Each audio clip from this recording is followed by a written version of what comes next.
We're dealing with the biggest story of the millennium. Visits to planet Earth by alien spacecraft, successful cover-up of the best data, bodies and wreckage, for 58 years. The bottom line is I don't believe the claim of the Air Force that all sightings can be explained.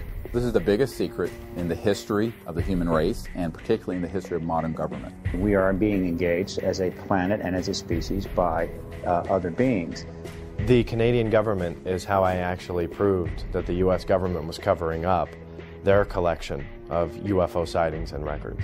America and Britain have made it very clear to a lot of countries who have the same sort of sightings and the same resources that this is something that they better not let out, not until we say it's okay. If we would get off of this ego trip, this Western scientific ego trip, we would not become the virus of the universe that we are. Nobody really wants us out there. The dependence on oil could be ended overnight. We're being slowly conditioned to understand that there is life outside this planet and that we probably live in a universe and a galaxy teeming with life. I had my own UFO sighting and said, well, case closed. There's nothing like seeing one for yourself to end the debate. I'm absolutely sure that we are not alone in this universe. Something interesting. Let's go back many, many years. I was going to get married on December 10th, 1965. I was a security policeman with the Strategic Air Command stationed at Travis Air Force Base in California. My duties were to protect nuclear weapons and alert bombers that were during the Cold War. So in an alert area with the alert billets where the crews slept underground and that sort of thing, while they were sleeping, security policemen were, a flight of security police were assigned to security of the aircraft, 19, that I was around nuclear weapons. Each bomber had different things on them. Some had nuclear weapons, as many as 8 nuclear weapons on each bomber, or they could have other things that I'm not at liberty to talk about. So there were 8 or 9 bombers in the alert area. If you could think of, they're all parked, you know, here, here, here, here, here. You know, some were close together.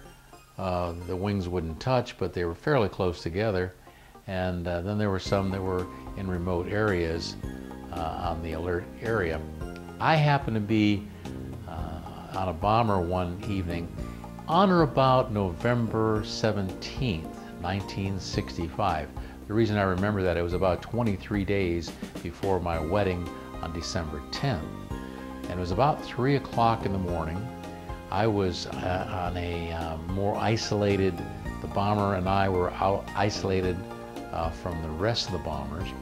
And I was walking around, and all of a sudden, about 3 o'clock in the morning, I saw these orange globes, like orange fireballs, come up from the earth and go up in the air and then come down. Go up in the air and then come down. Got on my radio, notified everyone. I said, you know, I have a situation here. Immediately, all the NCOs and the strike team came to my location. They fanned out, they looked around, they couldn't see anything.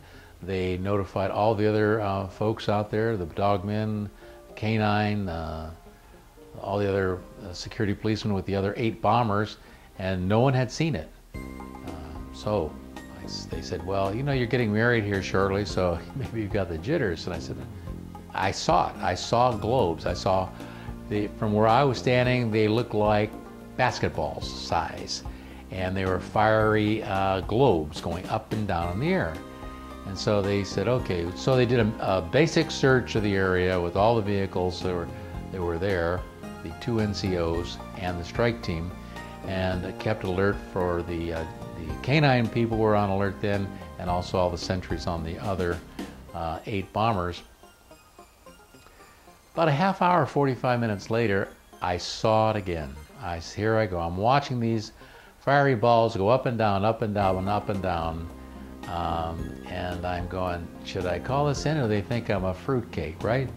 I said, I've got to call them in. I see it, I got to report it. So I got on the radio and I said, this is Airman KEEFER, post so-and-so, and I see fireballs in the air, and I said, red alert, help, help, and here we come.